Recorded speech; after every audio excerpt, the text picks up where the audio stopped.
విజయవాడ దుర్గమ్మ తల్లి ఆశీస్సులు కావచ్చు, ఏదైతే వైఎస్ఆర్ కాంగ్రెస్ పార్టీ జగన్మోహన్ రెడ్డి గారు ముఖ్యమంత్రి అయ్యారో, అయిన తర్వాత వారు దసరాకి పట్టు వస్త్రం వేయడం ఆనవాయితీకి రావడంతో, అప్పుడు దసరాకి ఆయన పట్టు వస్త్రం సమర్పించడానికి వచ్చే టైంలో పెద్ద వర్షం పడిపోయేటప్పటికి కొండ చర్యలన్నీ కూడా ఎప్పుడు మాదిరిగానే కొండ చర్యలు పడతో ఆయన గమనించారు. అవన్నీ కూడా జగన్మోహన్ రెడ్డి గారు గమనించి ఈ విధంగా దుర్గ గుడి ఇట్లా ఉండడం చాలా బాధగా ఉందని చెప్పని అప్పటికప్పుడు అధికారులను పిలిచి మీ దేవాలయంలో ఇటువంటి కాకుండా అభివృద్ధి చేయడానికి ఏమేమి కావాలో చెప్పండి అని చెప్పని ఆగమేఘాల మీద అడగడం, వాళ్ళు వెంటనే 70 కోట్లకి ప్రపోజల్స్ రాసి పంపించారు.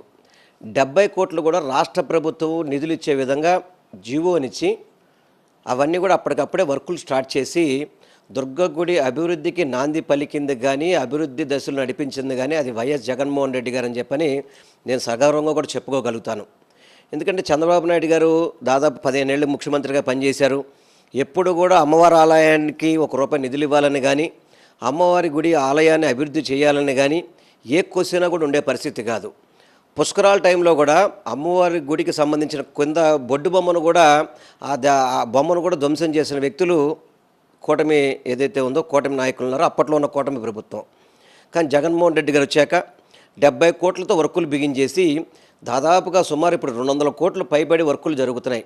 ప్రసాదం పోటు కావచ్చు, అన్నదాన భవనం కావచ్చు, ప్రతి ఒక్కళ్ళు కూడా మహద్వారం నుంచి వచ్చే విధంగా కావచ్చు, కింద నుంచి కూడా ఎలివేటెడ్ వెళ్ళే విధంగా కావచ్చు, ప్రతి ఒక్కటి కూడా మాస్టర్ ప్లాన్ సిద్ధం చేసి, అంటే జగన్మోహన్ రెడ్డి గారు ఒకటే చెప్పారు, ఏదో ఈరోజు కట్టి మళ్ళీ రేపు పడగొట్టేది కాకుండా పర్మనెంట్ మాస్టర్ ప్లాన్ అనేది కూడా డిజైన్ చేసి తిరుమల తిరుపతి దేవస్థానం లాగా ఇక్కడ అన్ని విధాలా కూడా భక్తులకు క్యూ కాంప్లెక్స్లో అన్నీ కూడా చేసి కట్టే విధంగా అన్నిటికీ కూడా శంకుస్థాపన చేసి ఈ రోజుకి మీరు కూడా నిన్న మొన్న అధికారులు చెప్పడం చూసే ఈవోను మిగతా అధికారులు కూడా చెప్పడం, అన్నదాన భవనం ప్రసాదం పోట్లు కూడా రెడీ అయిపోయినాయి, వాటిని వినియోగంలోకి తీసుకొస్తున్నామని చెప్పని.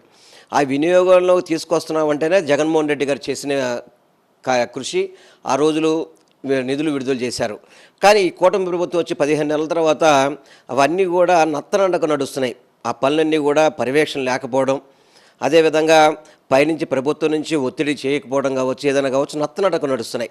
లేదంటే కనుక ఈ దసరాకి అవన్నీ కూడా రన్నింగ్లో ఉంటే ఈరోజు ఇక్కడ భక్తులకి ఎవరికి కూడా ఎటువంటి ఇబ్బంది లేకుండా ఉండే విధంగా మాస్టర్ ప్లాన్లో అన్ని డిజైన్ చేయడం జరిగింది. నేను ఇప్పటికైనా కూటమి నాయకులకు ఒకటే చెప్తాను, రాజకీయాలు పక్కన పెట్టండి, మాస్టర్ ప్లాన్ ఎవరు అప్రూవ్ చేశారో పక్కన పెట్టండి. మాస్టర్ ప్లాన్ మేము అప్రూవ్ చేసినా, మీరు అప్రూవ్ చేసినా, అధికారులందరూ కూడా సమన్వయం చేస్తే మాస్టర్ ప్లాన్ అప్రూవల్ అవుతుంది. ఆ మాస్టర్ ప్లాన్ని ఈ పాటికి మీరు ఇంప్లిమెంట్ చేసి ఉంటే కనుక ఈ పాటికి అమ్మవారి గుడికి దసరాకి చక్కటి భక్తులకి మంచి సౌకర్యాలతో దర్శనాలు జరిగేది. వాటిని మీరు నత్తనడక నడిపడం అనేది చాలా బాధాకరం. నేను ఒక్కటే మళ్ళీ సగౌరవం కూడా చెప్తాను, రాష్ట్ర ప్రభుత్వం అంటూ అమ్మవారి గుడి చరిత్రలో నిధులు మామూలు ప్రభుత్వ నిధులు ఇచ్చింది ఓన్లీ జగన్మోహన్ రెడ్డి గారి హయాంలోనే 70 కోట్ల రూపాయలు జీవో ఇచ్చి వర్కులు స్టార్ట్ చేశారు.